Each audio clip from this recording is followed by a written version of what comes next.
habilitado para consultas sobre la viruela del mono. Estamos ahora en contacto con nuestra compañera Rocío Pereira, está con la viceministra de CEPRELAT. Aumentaron un 25% los reportes de operaciones sospechosas en este último semestre, Rocío. Estamos hablando de un promedio de 1.100 casos mensuales reportados solamente en el año 2022, Fito, y ellos están hablando de quizás no una mayor cantidad de casos, sino un mejor trabajo, más afinado, más unificado, que permite también este incremento de reportes de operaciones sospechosas, viceministra. Sí, muy buenos días, exactamente eso. Lo que nosotros estamos apuntando no es a conseguir mayor cantidad de reportes, sino mejor calidad de los reportes.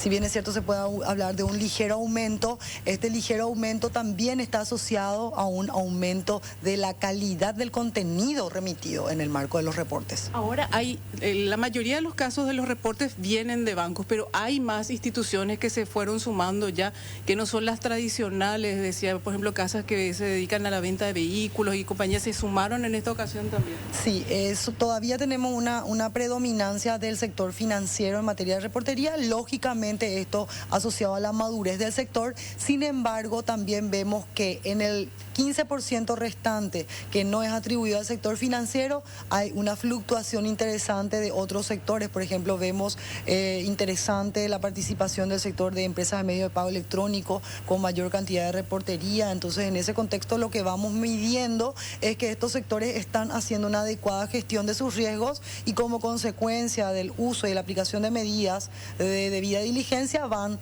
reportando más. De todos estos casos sospechosos, ¿cuántos finalmente van a parar a Ministerio Público, como estos informes confidenciales, y a qué otras instituciones también ustedes están obligados a reportar en caso de que se traten de operaciones sospechosas de alto riesgo? Bueno, en este caso nosotros hemos remitido para este periodo 77 informes de todas las naturalezas de informes que nosotros remitimos, enviamos a las autoridades competentes. Recordemos que nosotros trabajamos principalmente con las autoridades de investigación, Ministerio Público, Secretaría Anticorrupción, Secretaría Antidrogas, trabajamos con el SNI, trabajamos con la Policía Nacional en sus diferentes agencias de investigación y bueno, también con los organismos internacionales que son nuestros pares, las UIF, las unidades de inteligencia financiera de otro país, y también con la Policía Federal del Brasil, trabajamos con las agencias de los Estados Unidos. Entonces, en ese contexto, nosotros también cumplimos a través de los productos de inteligencia y también de las fuerzas de tarea conjunta, que son las maneras más eficaces de compartir información, cumplimos en remitir información. En esa información nosotros hablamos de 77 productos, 77 informes que fueron entregados. Sin embargo, también hay cooperaciones que se realizan a través de reuniones in situ, donde intercambiamos información con nuestros pares. En esos análisis que ustedes hacen, también estudian qué tipo de delitos podrían tener algún tipo de vinculación con ese presunto caso de lavado de dinero.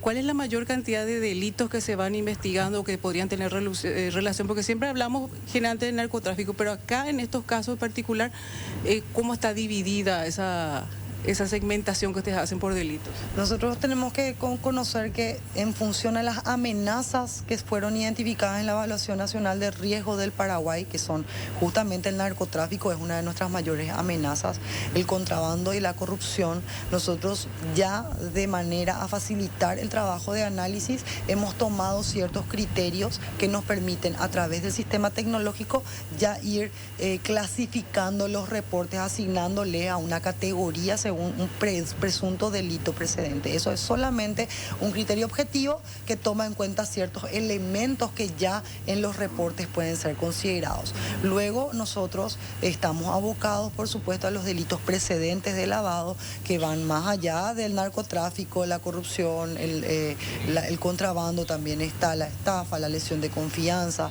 delitos precedentes como la extorsión, el secuestro, y también está lo que tiene que ver con el financiamiento del terrorismo, ¿verdad? Que también está asociado a otros delitos como el secuestro.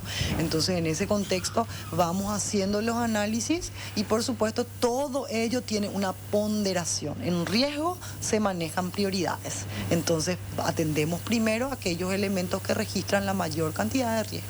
Lo que me decías también, 6.000 y poco más de reportes de operaciones sospechosas, pero un reporte de operación sospechosa no significa un delito, puede ser mayor cantidad de delitos involucrados. Exacto, podemos tener un reporte de operación sospechosa y este reporte puede comentar un caso que tenga connotaciones de más de un hecho punible o de una situación inusual que registra varias características. Y también es muy importante decir, 77 casos no es que son 77 reportes de operación sospechosa, en 77 casos pueden haber una cantidad mucho mayor de reportes.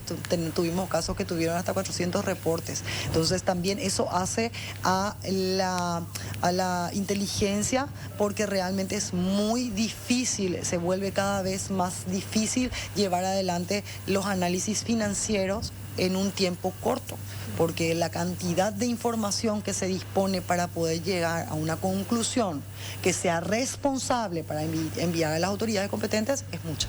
Perfecto. Para dimensionar en términos de dinero esta cantidad de reportes, hablamos de alrededor de 480 millones de dólares. Exactamente, hoy por hoy hablamos de esa suma. Hemos realizado una tarea para mejorar el sistema tecnológico de tal suerte a que esto pueda ser reflectivo realmente de la cantidad de dinero que se mueve por reportería sospechosa, ¿verdad? Esto también va a ser un elemento útil una vez que nosotros generemos en el registro que estos montos son realmente certificados, reportes, y podamos también tener la trazabilidad del uso de esta información en informes que abran causas. Van a poder hacer una trazabilidad directa de cuántos son los flujos económicos sospechosos que terminan en una sentencia, y así también hacer comparativos económicos interesantes que nos den un parámetro de cómo nos encontramos en la región. Gracias, viceministra Carmen Pereira, actualmente a cargo de CEPRELAT, ya que el ministro está actualmente en el exterior del país, compañeros.